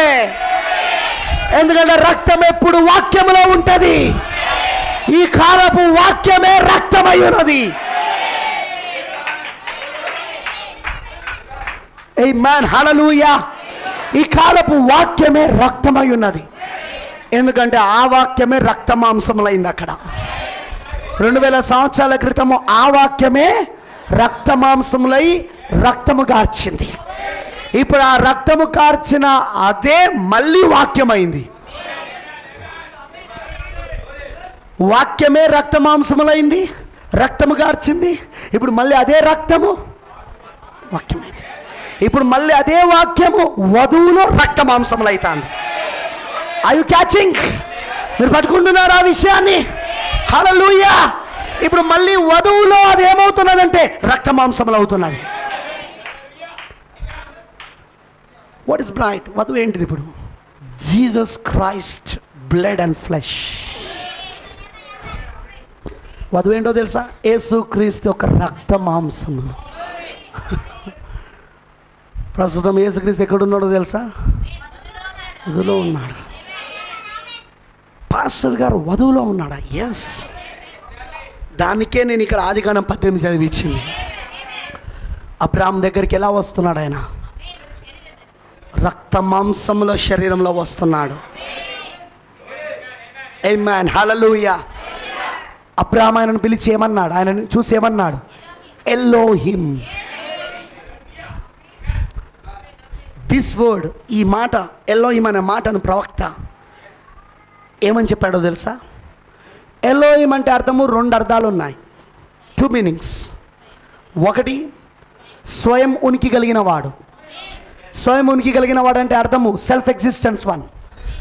స్వయం ఉనికి కలిగిన వాడు అంటే అర్థం ఏంటిదంటే ఆయనను ఎవరు సృజించలేదు, ఆయన ఉన్నవాడిగా. I am that I am. నేను ఉన్నవాడను, నేను అనువాడను. వింటున్నారా? ఉన్నవాడు అంటే అర్థము నువ్వు ఒకవేళ భూతకాలానికి వెళ్ళినా అక్కడ ఆయన ఉన్నవాడే. నువ్వు ఒకవేళ వర్తమాన కాలానికి వచ్చి ఆయన ఉన్నవాడే. ఒకవేళ నువ్వు భవిష్యత్ కాలానికి వెళ్ళినా కూడా ఆయన ఉన్నవాడే. అందుకే అన్నాడు, ఉందును కాదు ఉండబోతున్నాను కాదు. నేను ఉన్నవాడను. ప్రెజెంట్ టెన్స్, ప్రెజెంట్ టెన్స్, ప్రస్తుతం, వర్తమానం, వర్తమాన కాలం అన్నమాట. ప్రస్తుత కాలం, నేను ఉన్నవాడను. ఇప్పుడు ఈయన ఏ కాలానికి వెళ్ళినా ఆయన ఉన్నవాడే అక్కడ. దాన్నే ఎలోహిం అంటారు. అవునంటారా? మరి గమనిస్తే అది మొదటి అర్థం. రెండవ అర్థం ఏంటంటే ఎలోహిం అంటే అర్థము అండ్ అనదర్ వన్. రెండవ అర్థం ఎలోహిం అంటే అర్థము తన కుటుంబముతో కలిసి నివసించువాడు. తన కుటుంబముతో కలిసి జీవించువాడు. That is another meaning. అది ఇంకో అర్థం మన ప్రవక్త చెప్పింది. రుతుబానం అంటాడు, ప్రాఫెట్ బిన్యాం గారు అంటారు, ఈ ఎలోహిం గురించి ఎత్తినప్పుడు ఆయన అంటాడు, ఆదికాండం 1:1 ఆది యందు దేవుడు భూమి ఆకాశములను సృజించాలని రాయబడ్డది. కానీ మీరు కనుక హెబ్రీ భాషలోనికి వెళ్తే, హెబ్రీ భాషలో దాన్ని చూస్తే అక్కడ దేవుడు అనే పదం లేదు. ఎందుకంటే అక్కడ ఇంకా ఆయన దేవుడు కాలేదంటాడు ప్రాఫిట్స్. ఆయన ఇంకా దేవుడు కాలేదు. ఎందుకంటే దేవుడు అనే పదానికి అర్థం ఏంటిదంటే ఆరాధనకు పాత్రుడు. The meaning God is an object of worship. వింటున్నారా? అన్ ఆబ్జెక్ట్ ఆఫ్ వర్షిప్, ఆరాధనకు పాత్రుడు. ఇప్పుడు ఆయన ఆరాధనకు పాత్రుడుగా ఉన్న ఆయనను ఆరాధించడానికి ఏవి ఇంకా సృజించబడలేదు కనుక ఆయన ఇప్పుడు దేవుడు అని అనబడతలేడు అన్నాడు ప్రాఫెట్. అందుకే అక్కడ హెబ్రీ భాషలో ఏమి రాయబడి అంటే ఎలోహిం, ఆది యందు ఎలోహిం భూమి ఆకాశములను సృజించెను. ఎలోహిం అనే మాటకు అర్థము స్వయం ఉనికి గలవాడు, ఉన్నవాడు అని అర్థం. ఆమేనంటారా? మరి రెండవది వింటున్నారా అందరూ? అర్థమవుతుందని చెప్పింది. రెండవది ఆయన తన కుటుంబముతో నివసించడం అని అర్థం. ఇప్పుడు ఆదికాండం 1 మోషే ఎందుకు ఎలోహిం అని రాశాడంటావు? Is there any special? ఏమైనా దాంట్లో ప్రత్యేకత ఉందంటావా? మన తెలుగు బైబిల్లో దేవుడు అని కనబడుతుంది, కానీ సరైన తర్జుమా ఏంటిదంటే దాన్ని కొట్టేసి రాసుకోండి. ఎలోహిం, ఎలా ఎలోహిం, ఎలా ఎలోహిం,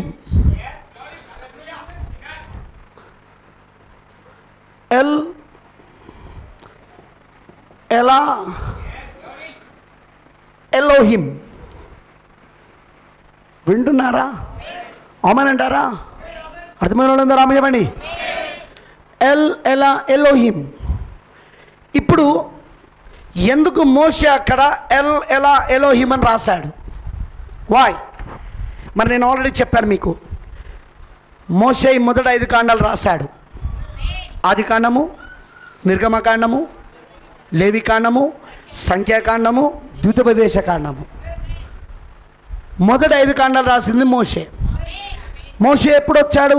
ఆదాము పడిపోయినది మొదలుకొని మోషేకు మధ్యలో కాల వ్యవధి ఎంత అంటే, గ్యాప్ ఎంత అంటే, ఖాళీ ఎంత అంటే 2500 సంవత్సరాలు.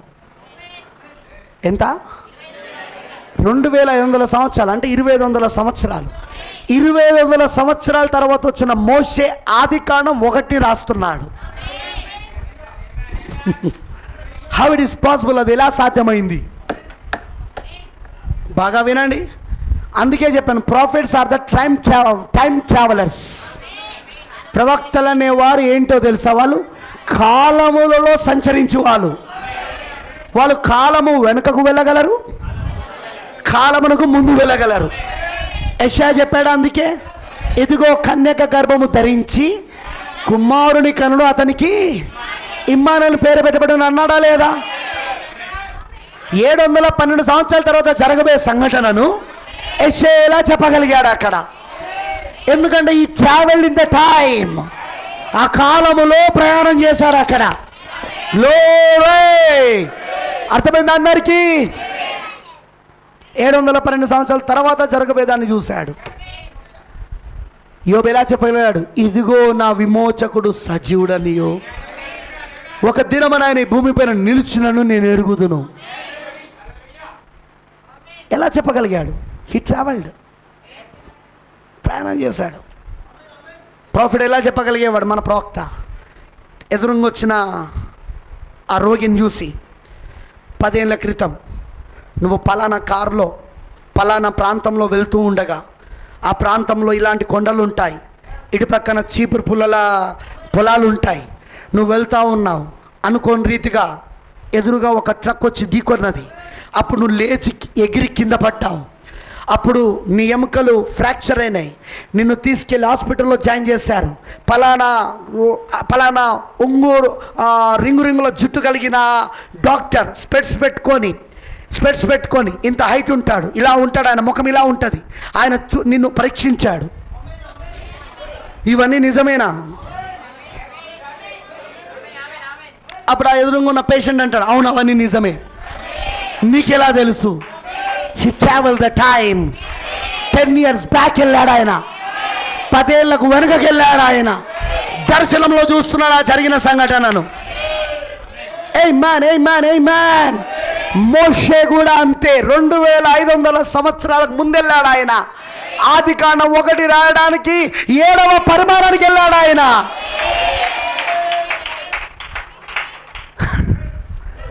ఆదికాండం 1 రాయడానికి ఎక్కడికి వెళ్ళాడో తెలుసా? ఆయన 7వ పరిమాణానికి వెళ్ళాడు ఆయన. He gone to the God's dimension. దేవుని పరిమాణానికి వెళ్ళాడు అక్కడికి. ఆమేన్. 7వ పరిమాణానికి వెళ్ళాడు ఆయన. ఆమేన్. వెళ్ళి దేవుని ఆలోచనలో 6 రోజులలో ఈ సృష్టి ఎలా సృజించబడిందో చూశాడు ఆయన. అందుకే ప్రాఫిట్ అంటే ఇది 6 రోజుల్లో సృజించబడిన సృష్టి కాదు, 6000 సంవత్సరాలు పట్టిందన్నాడు ఆయన. ఎందుకంటే మోషే చూసింది దేవుని పరిమాణంలో, 2వ దానికి వచ్చేసరికి అది మానవ పరిమాణంలో దేవుడు చేయడం మొదలుపెట్టాడు. ఆమేన్. అర్థమైంది అందరికీ? ఇప్పుడు మోషే ఎందుకు ఎలోహిం అని రాస్తున్నాడు అక్కడ? ఎలోహిం భూమి ఆకాశాలను సృజించెను. ఎలోహిం వెలుగు కలుగునుగా కానీ పలికినప్పుడు వెలుగు కలిగెను. ఎలోహిం వింటున్నారా? వాటి జాతి ప్రకారముగా విత్తనములు కలిగిన ఫలములు కలిగిన చెట్లను భూమి మొలిపించునుగా కానీ పలికినప్పుడు ఎలోహిం పలికినట్లుగానే ఆ ప్రకారమాయను. వై ఈస్ రైటింగ్ ఎలోహిం అని ఎందుకంటున్నాడు? ఎందుకంటే ఎలోహిం అంటే అర్థము దేవుడు తన కుటుంబముతో నివసించువాడు. ఇప్పుడు ఆయన ఏం చేస్తున్నాడు? ఇప్పుడు ఆయన ఆదికాండం 1లో తన కుటుంబాన్ని సృజిస్తున్నాడు.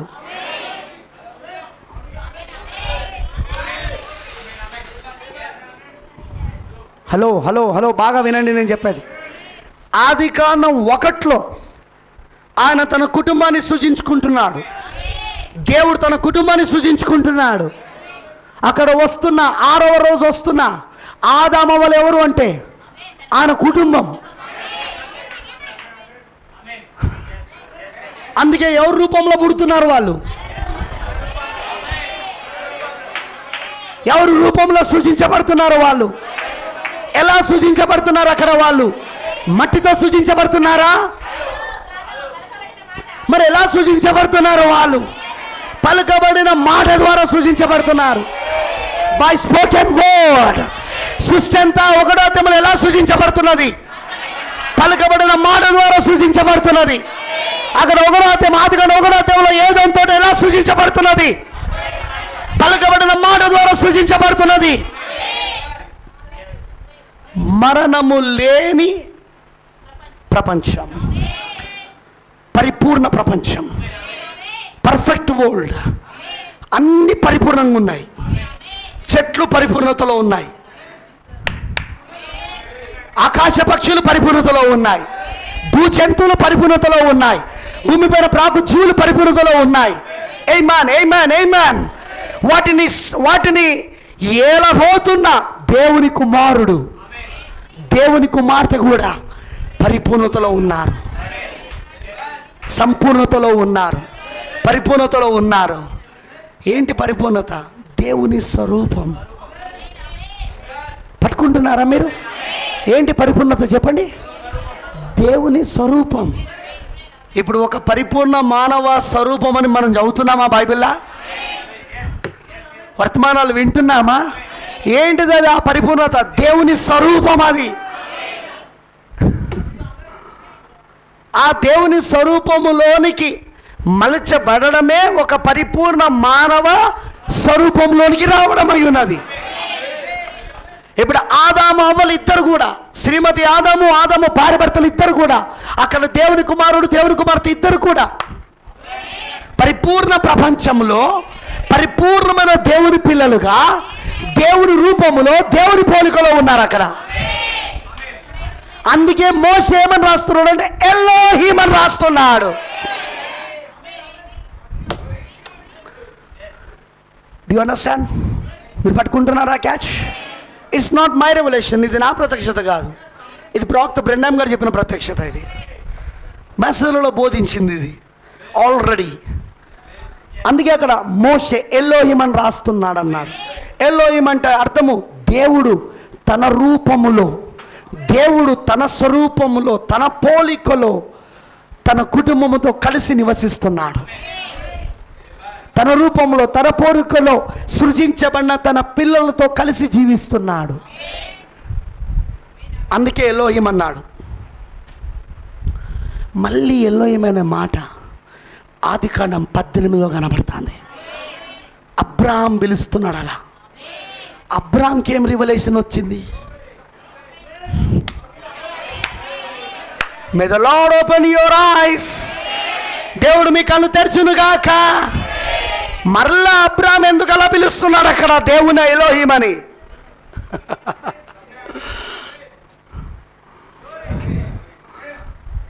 ఎందుకంటే మళ్ళీ ఆయన తన కుటుంబం దగ్గరకు వస్తున్నాడు. ఇప్పుడు ఎవరు అబ్రాహాము? దేవుని కుటుంబం. దేవుడు తన సంతానాన్ని ఆయన కుటుంబంలో నుండే తీసుకురాబోతున్నాడు. ఇంకో మాట చెప్పాలా? దేవుడే స్వయంగా అబ్రాహాము కుమారుడిగా రాబోతున్నాడు. Are you catching?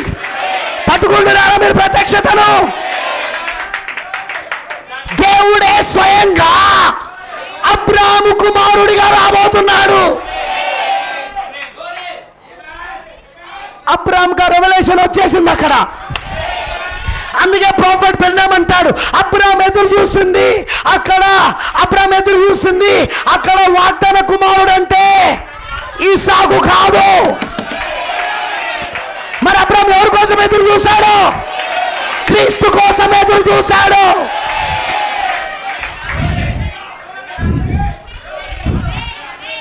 క్రీస్తు కోసం ఎదురు చూశాడు. అబ్రాహాం వెయిటెడ్ ఫర్ క్రైస్ట్. క్రీస్తు కొరకు ఎదురు చూశాడు. ఎందుకంటే ఆయన పొందుకున్న వాగ్దాన కుమారులను పిలువబడుతున్న ఇస్సాకు కేవలం క్రీస్తుకు ముంగుర్తు మాత్రమే, ఛాయ మాత్రమే, సాదృశ్యం మాత్రమే, నీడ మాత్రమే. కానీ అసలు రూపం రాబోతున్నది. అబ్రాహాం ఆయన కోసం ఎదురు చూశాడు అక్కడ. అందుకే యేసు అన్నాడు, నేను అబ్రాహాము నా దినమును చూశాను. అబ్రాహాం saw my day. అబ్రాహాము నా దినమును చూశాడు. నేను అబ్రాహాము కంటే ముందున్న వాడను.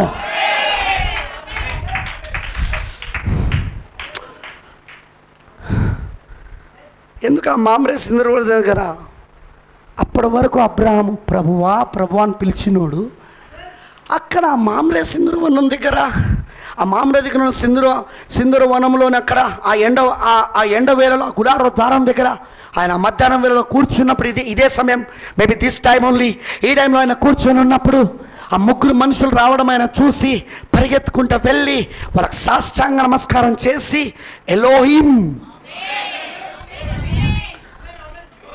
ఏంటి అబ్రాహామును అలా పిలిచినట్లు చేసింది? ఆ రోజు మోషేను ఏంటది 1వ అధ్యాయం ఆదికాండం 1వ అధ్యాయం రాస్తున్నప్పుడు ఎలోహీం అనే మాట రాయాల్సి వచ్చింది. ఏ రెవల్యూషన్తో మోషే దాన్ని రాశాడు? ఏ ప్రత్యక్షతతో మోషే దాన్ని రాశాడు? ఇప్పుడు ఇక్కడ అబ్రాహాము కూడా ఏ ప్రత్యక్షతతో, ఏ బయలుపాటుతో అక్కడ పిలుస్తున్నాడు ఎలోహిం అని.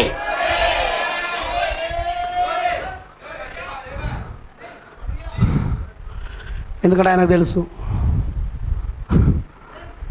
ఆయన ఇప్పుడు తన కుటుంబం దగ్గరికి వస్తున్నాడు. God is coming to his family. ఆయన తన కుటుంబం దగ్గరకు వస్తున్నాడు. ఆయన the revolution of Elohim. Elohim అని ఎవరు పిలవగలరంటే, ఎలోహిం అని ఎవరు అనగలరంటే ఆయనను ఆయన కుటుంబముగా ఉన్న వాళ్ళు తప్ప ఇంకెవరు ఆయన అనలేరు ఆ మాట.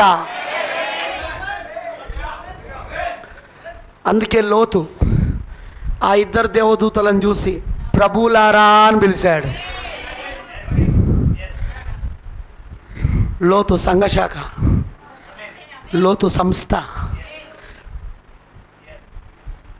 కానీ అబ్రాహాం సొదొమ గొమొర్రా బయట ఉన్నాడు, వాగ్దాన భూమిలో ఉన్నాడు, శరీర మార్పు కొరకు ఎదురు చూస్తున్నాడు, వాగ్దాన కుమారుని పొందుకోవడానికి ఎదురు చూస్తున్నాడు.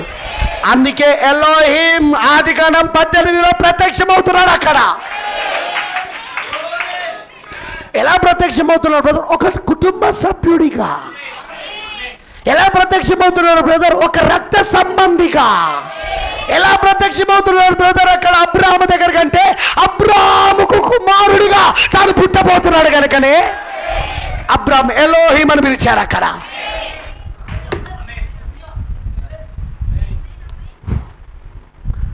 ఆమేన్. అర్థమైన వాళ్ళందరూ ఆమేన్ చెప్పండి. నా ఇప్పుడు ఈ ఆదికాండం 18 మళ్ళీ రిపీట్ అవుతుందని ప్రభు చెప్పాడా?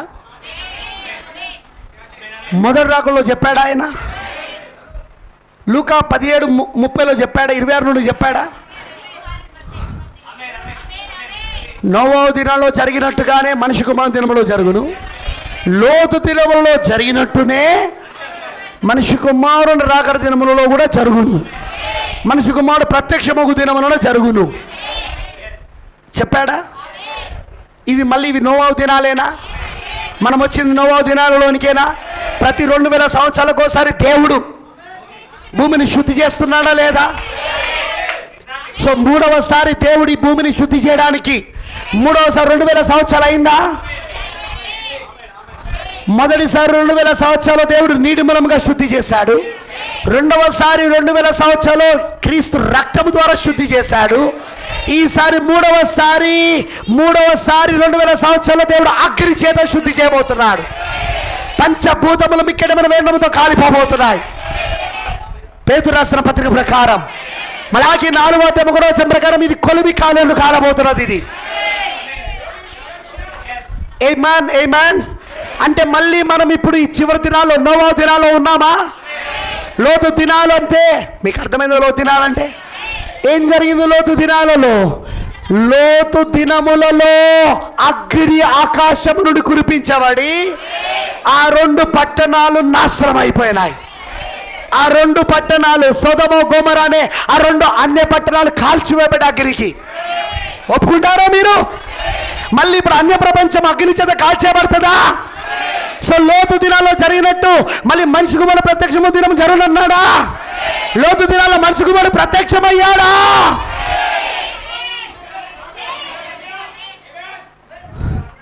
ఆదికాండం 19 లోతు, ఆదికాండం 18 మనిషి కుమారుడు ప్రత్యక్షత.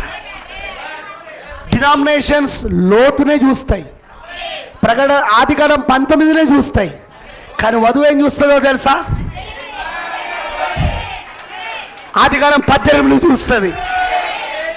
డినామినేషన్స్ ఏమంటుంటాయంటే, ఓ ఇది లోతు దినాలు, సొదొమలు వచ్చారు, స్వయంగా చూడు ఇప్పుడు స్వలింగ సంపర్కులు ఎక్కువైపోయారు, ప్రపంచ దేశాలన్నీ వాటిని ఆమోదిస్తున్నాయి, అది పాపం కాదండి అంటున్నారా లేదా? డినామినేషన్స్ అరుస్తున్నాయి. కానీ మనం అదొక్కటే చూస్తలేం. మనం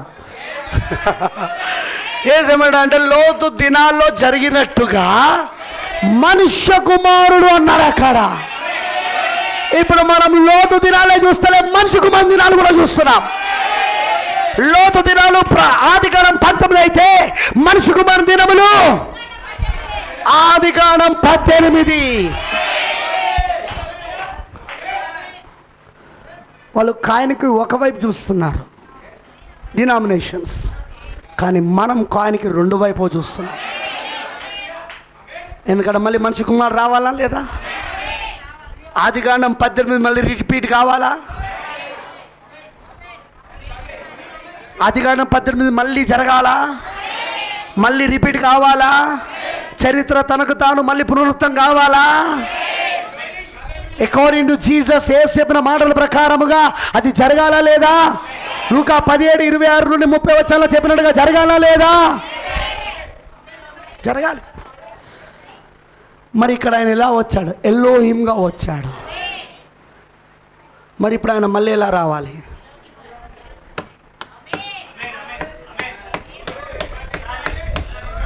praise the Lord, praise the Lord, హల్లెలూయా.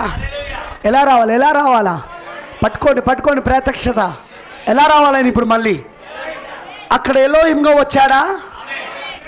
ఆదికాండం 18 ఎలోహింగా వచ్చాడా? అయితే ఇప్పుడు మళ్ళీ లోతు దినాల్లో జరుగుతున్నట్టు ఇప్పుడు మళ్ళీ మన దినాలు కూడా జరుగుతున్నాయి. ఇవి లోతు దినాలు, ఇవి నోవాహు దినాలు. అందుకే మనిషి కుమారుడు మళ్ళీ ప్రత్యక్షం కావాలి. అందుకే మనిషి కుమారుడు దినాలు కావాలి. ఇవి మనిషి కుమారుడు రాకడ దినాలు కావాలి. ఇవి అంటే ఇప్పుడు మనిషి కుమారుడు మళ్ళీ రావాలి అంటే ఎలా రావాలి? ఇప్పుడు ఆయన వినపడతలేదు నాకు. ఎలోహింగా రావాలి. అక్కడ ఎవరి దగ్గరకు వచ్చాడు? వినపడతలేదు నాకు. అబ్రాహాం 7 లెటర్స్, 7 అక్షరాలు, లాస్ట్కు హెచ్ఏఎంతో హామ్ అనే దాంతో ముగించబడుతున్న పేరు. మరి ఇప్పుడు కూడా ఎవరి దగ్గరికి రావాలా? మళ్ళీ 7 అక్షరాలు కలిగిన వాడు.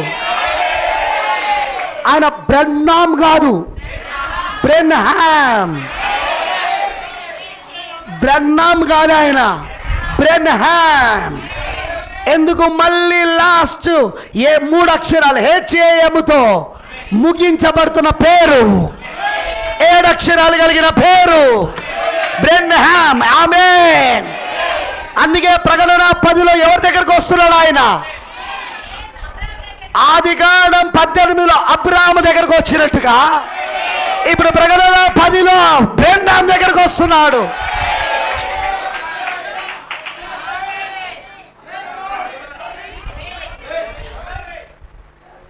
అక్కడ అబ్రాహాం ఏమని పిలిచాడు? ఎలోహిం అని పిలిచాడు. ఇక్కడ బ్రెన్హామ్ ఏమని పిలుస్తాడు? ఎందుకు ఎలోహిం? మళ్ళీ ఆయన తన కుటుంబము దగ్గరకు వస్తున్నాడు. అందుకే ఆయన చేతిలో ఏమున్నదట?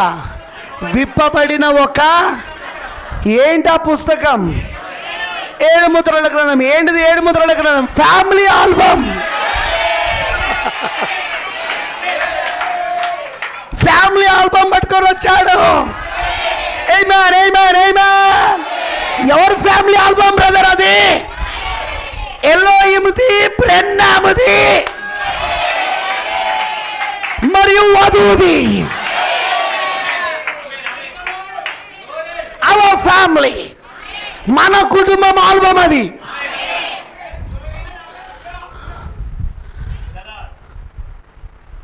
డినామినేషన్స్ కానీ ఇంకా ప్రభువులు, ముగ్గురు దేవుళ్ళు, తండ్రి కుమార పరిశుద్ధాత్మలు, ముగ్గురు దేవుళ్ళు, ప్రభువులు వాళ్ళకు. కానీ మనకు ఆయన ఎవరో తెలుసా? ప్రభువు కూడా కాదు. అది పట్టుకోవాలా మీరు? ఎలోహిమైన మనకిప్పుడు మన రక్త సంబంధి మళ్ళీ ప్రత్యక్షమయ్యాడు. మన బోయాస్ మళ్ళీ ప్రత్యక్షమయ్యాడు. పెద్దలందరినీ పిలిపించి ఈ ఋతు నాదే.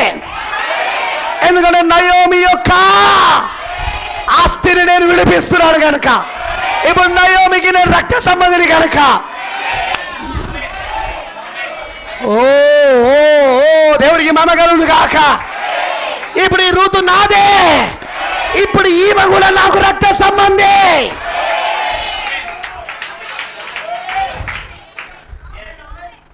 బోయాజ్ వచ్చాడా? 1963లో 1960లో బోయస్ వచ్చాడా? పెద్దలు ఉన్నారా అక్కడ?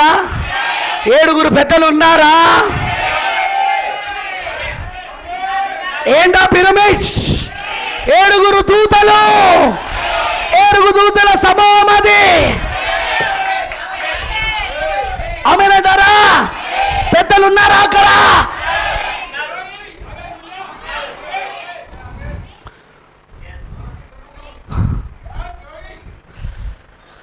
ఇప్పుడు ఆ పెద్దల ఎదుట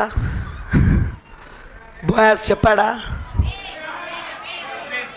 ఇప్పటి నుండి రూతు నా సొంతం, ఎందుకంటే నేను నయోమిని విడిపించాను కనుక ఇప్పుడు రూతు నా సొంతం, ఈమె నా రక్త సంబంధి, ఈమె. Praise the Lord. దేవుడికి మహిమ కలుగును గాక.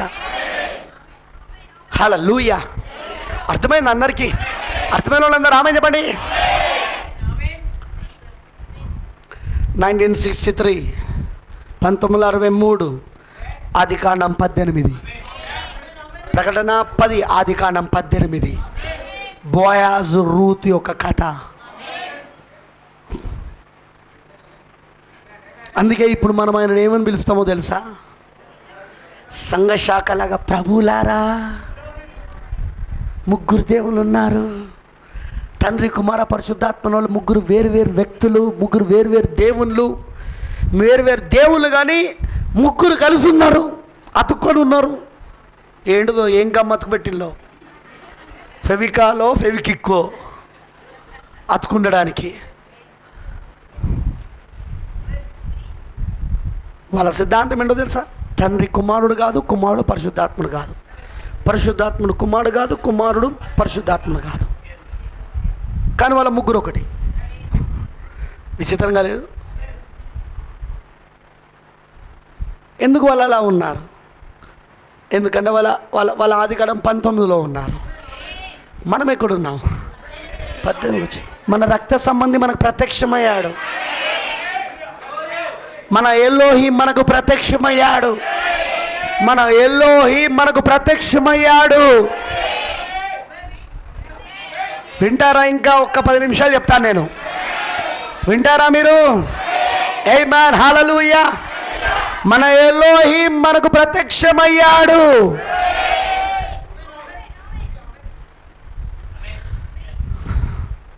బాగా వినండి నేను చెప్పేది. Catch the revolution. ప్రత్యక్షతను పట్టుకోవడానికి ప్రయత్నించండి. ఎందుకంటే ప్రత్యక్షతనే నీ జీవం, ప్రత్యక్షతనే నీ సర్వస్వం. జాగ్రత్త వినండి. ఎలోహిం మరలా ప్రకటన 10లో ప్రత్యక్షమయ్యాడు. ఎవరి దగ్గరికి?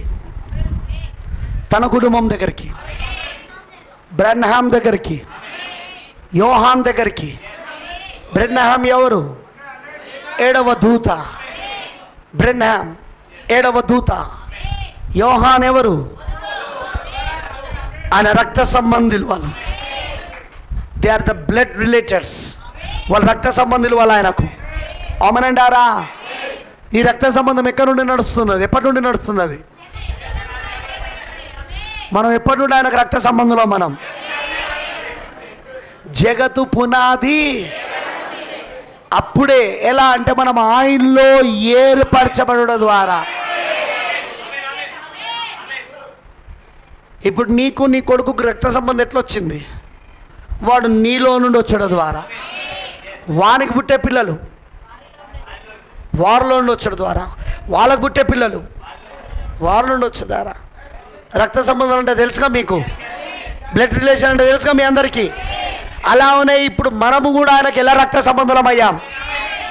జగతు పునాది వేయబడక మునుపు మనం ఆయనలో ఏర్పరచబడ్డాం గనక, ఆయనలో ఎన్నుకోబడ్డాం గనక, ఆయనలో నుండి వచ్చాం గనక,